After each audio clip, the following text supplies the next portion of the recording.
The murder of Amahd Aubrey is yet another prime example of an innocent, unarmed black man being gunned down by white people who label him as a criminal. Yet, when I look into this issue, I start to see an interesting connection to vigilantism and American gun culture. So, in this video, we're going to be discussing the death of Amahd Aubrey and how it is connected to American gun culture and the vigilante narrative that is pervasive within our society. So most of us are already familiar with the story. It's been a big headline news story for a while. Amahd was out for a jog, some rednecks had chased him down, and they decided to kill him. His crime? Being black.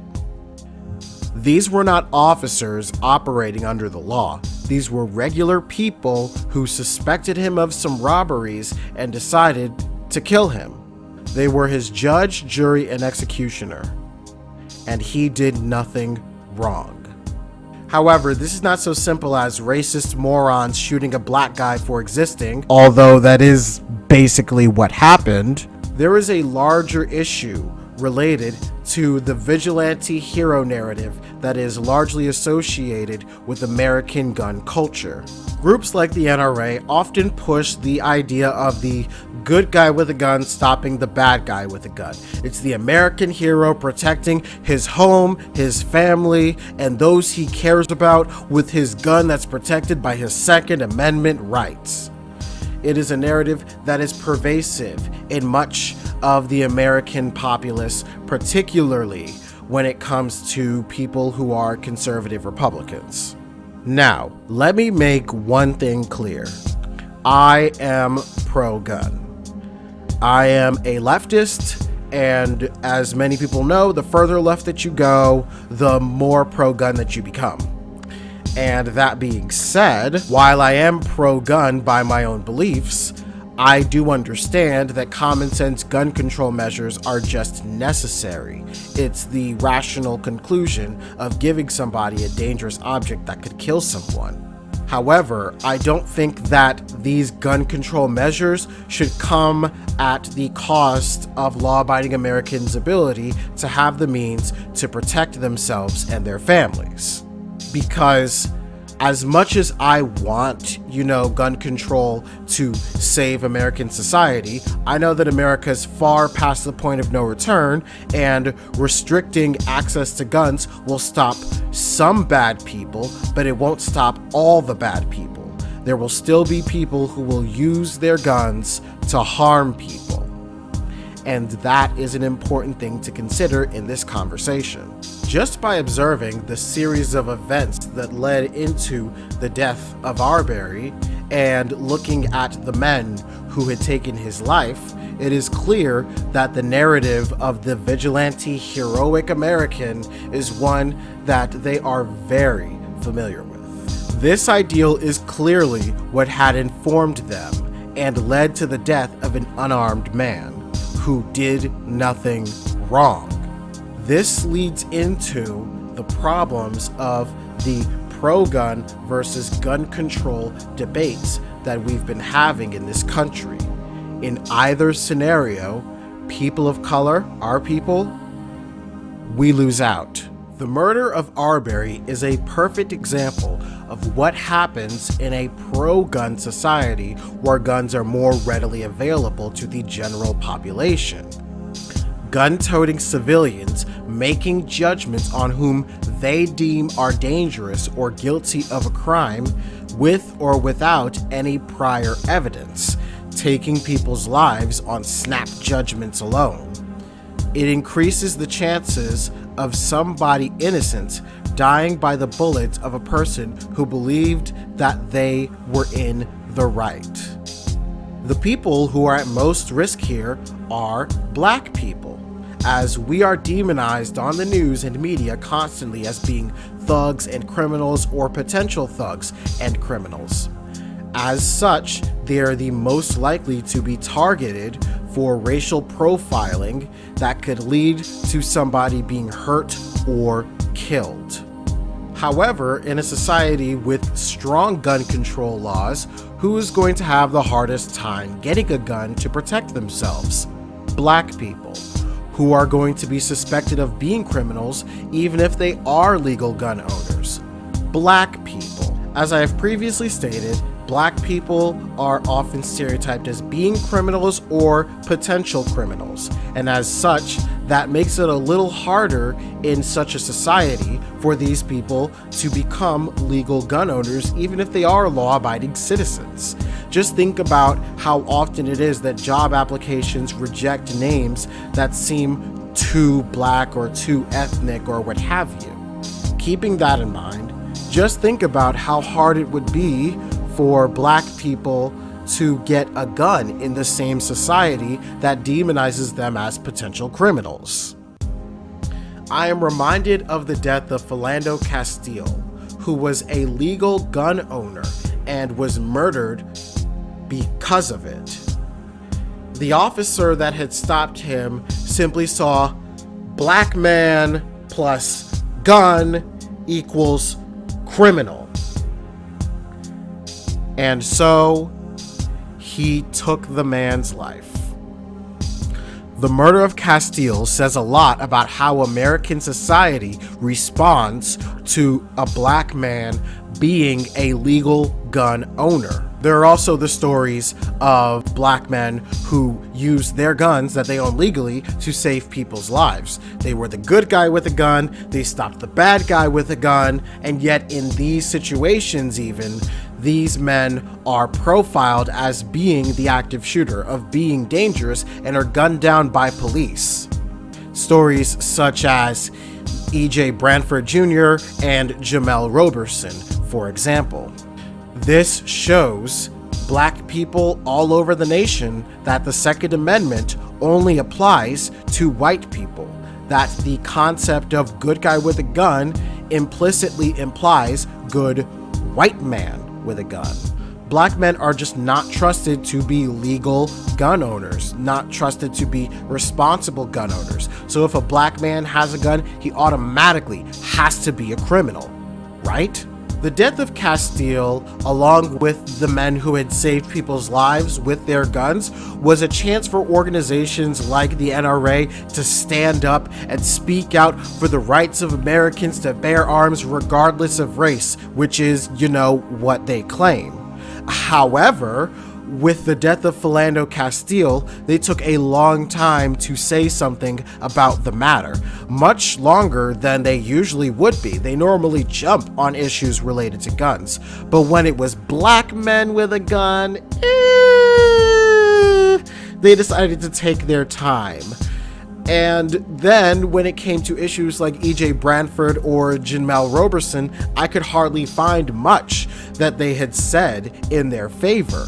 Their slowness to speak on the issue reveals how little they actually cared and how afraid they were to upset their constituency, who was the whole back the blue kind of people, and so they didn't want to piss them off, and so they were walking on eggshells and simply said that it was a bad thing that shouldn't have happened.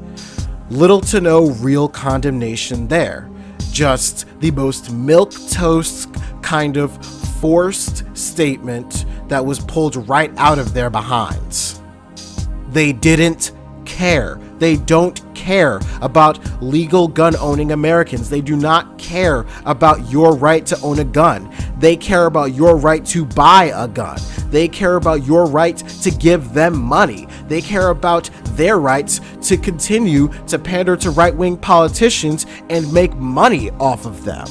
They do not care about the people. If they did, they would have been the first people to step up for Philando Castile, E.J. Branford, Jamel Roberson, and many other Black men who were gunned down for saving people's lives, and they would have immediately condemned any vigilante who was using their guns irresponsibly. But clearly, they do not care. Let us also take a moment to consider Caitlin Bennett, who is known affectionately on the internet as Gun Girl, as that seems to be her only real personality trait, or as she's also known as Poop Girl, if you're cultured. Caitlin Bennett became famous for, bringing her gun, and not a small BB gun either, but a large gun, to college, to her graduation. This was some kind of act of showing off her belief in her Second Amendment rights, and she has the freedom to do things like that. I'm not impugning her for it, although bringing a gun, especially a large gun like the one she brought, it seems like bad optics to bring to a college campus, especially considering that in America the whole mass shooter, school shooter kind of phenomena is still a sore spot with a lot of people.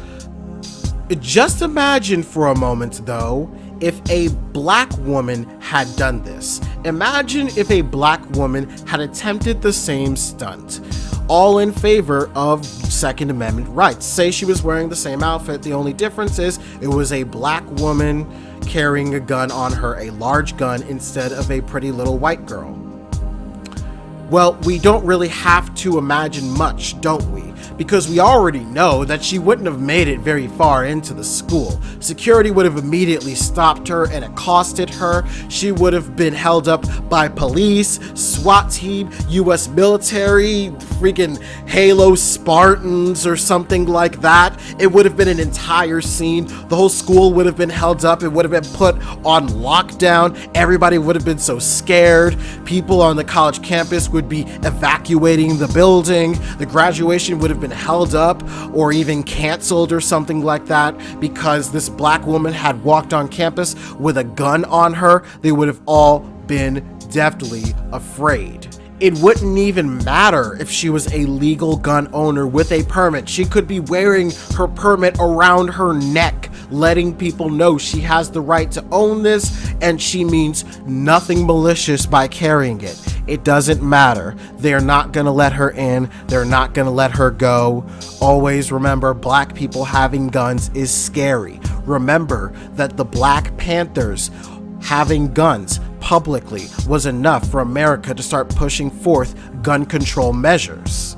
So the big question here is, what happens when a bad guy with a gun thinks that they're a good guy with a gun? As is often the case, even with these mass shooters. They either think that they're a good guy or don't care if they're considered to be a good guy. But most people who shoot other people do not think that they are the bad guy with a gun, this like fictional supervillain kind of character, cartoon, Saturday morning cartoon character villain with a twirling their mustache and going to shoot people because they're evil. What happens when a person has a gun and has some kind of delusional Rambo kind of fantasy about them of being that heroic vigilante? What happens when they eat, sleep, and breathe these thoughts of using their gun to protect people, and in so they live in fear, and this fear clouds their mind? What happens when these are legal gun-owning, law-abiding Americans, but just have severe anxiety and fears that bubble up in their brains, and they have a fantasy of the day when they have to or get to use their guns? These are the kinds of questions that need to enter the gun control discussion.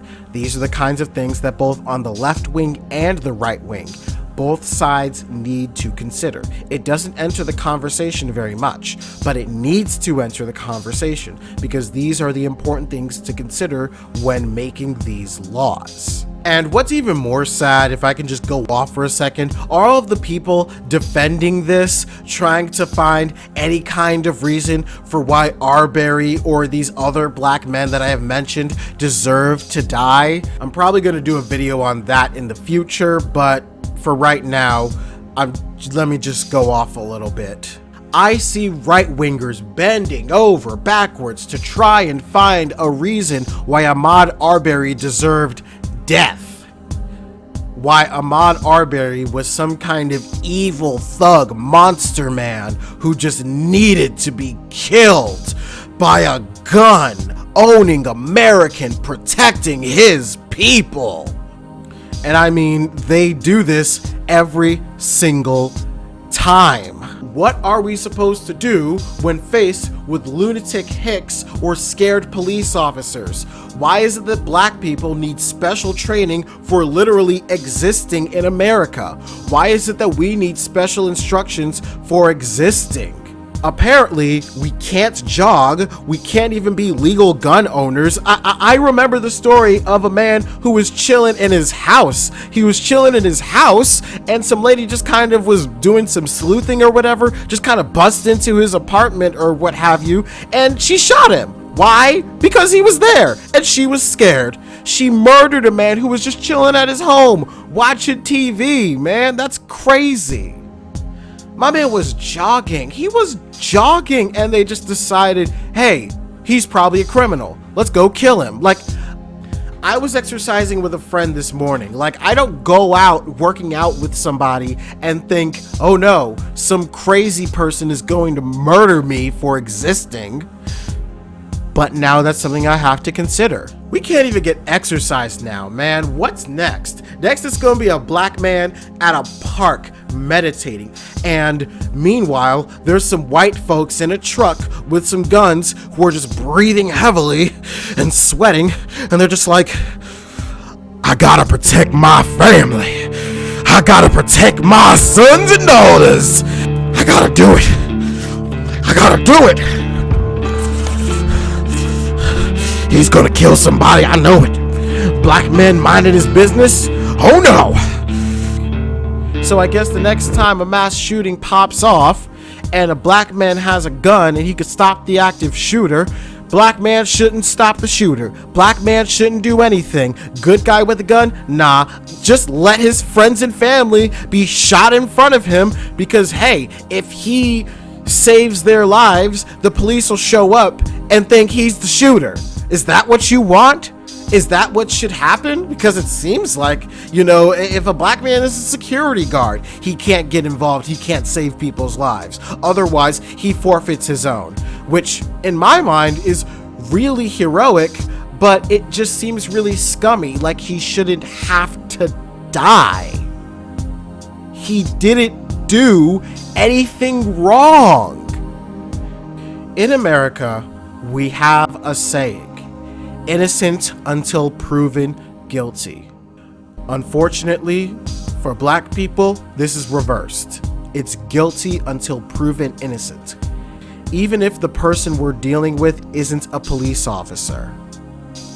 So the question is, what do we do about this? Well, a lot of these cases, these people, you know, they get arrested, they get brought to justice or what have you in most cases, but the system is really slow with them because they don't want to step on their toes, which is just horrendous. But really, I don't know what could be done. I just really am upset about this, as is a lot of other people. This is not the kind of thing we need to be talking about during a friggin' pandemic. We need to be focusing on how we're going to get the country back on its feet in a safe way. We need to be focusing on how we can maintain public health during a public health crisis. But instead, we need to talk about white people with guns who think every black man around them is probably going to hurt somebody. You know, gun control measures only go so far. That's why I would consider myself pro-gun, because as much as I would want gun control measures to save people's lives, they'll only stop so many people. What about the people who get the guns legally? They are just as dangerous too. What are we going to do about them? And the sad thing is, considering the case of Amahd Aubrey, is that they could have easily done this in a way that doesn't involve killing somebody. If they wanted to see if he was the robber that they have heard about, they could have just followed him as he was jogging, maybe in their truck, possibly without their guns, or at least without the guns visible, so that they don't send him into a fight or flight state. And they could have easily just asked him some simple, pointed questions that do not profile him. They could have just been like, hey, we've had some robberies in the neighborhood recently. Do you happen to know anything? Do you know anybody who was affected? Do you know anything? Where were you the last couple of nights? We're just asking some questions. because we're trying to see, you know, what's been going on in here. And in so doing, they would have seen that he didn't do anything. But that was not what they wanted to do, because they had already assumed that he was a criminal. So they got their guns and they went after him, and they were going to interrogate him. They were going to point their guns at him, which is never what you do when asking somebody questions. And of course, he's going to want to run, and they assume he done did it. He done did it. We got to kill him. Because, of course, the penalty for potential possible, maybe not really robbery because of suspicion, is death. The point of this video is this: vigilantism is dangerous, especially when mixed with racial profiling. There are people in this country that have the mentality of shoot first, ask questions later. This mentality is antithetical to innocent until proven guilty, and regardless of skin color, they all have the right to fair trial, to questioning, to their rights as a citizen. But these people, they have this Call of Duty, John Wick, a vigilante hero kind of mentality, and they think they gotta save the day with their guns by any means necessary, regardless of whether or not they have evidence. These people are the scum of the earth. They hurt people, they kill people off of snap judgments, off of their own personal feelings and their views of who is and isn't a dangerous criminal. This is an example of how much farther we still have to go. We as a people, Black folk, have come so far. I watched a video about the Jim Crow Museum, and it is a hard story to look at how Black people were treated, all the way from slavery, all the way through the Jim Crow era and into the Civil Rights era, and how we have made so many strides, and how society has made strides. But having a Black president, having Black writers, the movie Black Panther, all of that does not change the fact that there is still a population of people that see us as potential criminals, with or without guns. And the people who defend them are idiots, are worse than scum, because when given an opportunity to show that they have some backbone, some spine, some mentality beyond party loyalty and kowtowing to their constituency, they show just how spineless and weak they really are. Thank you for watching. You guys have a good one.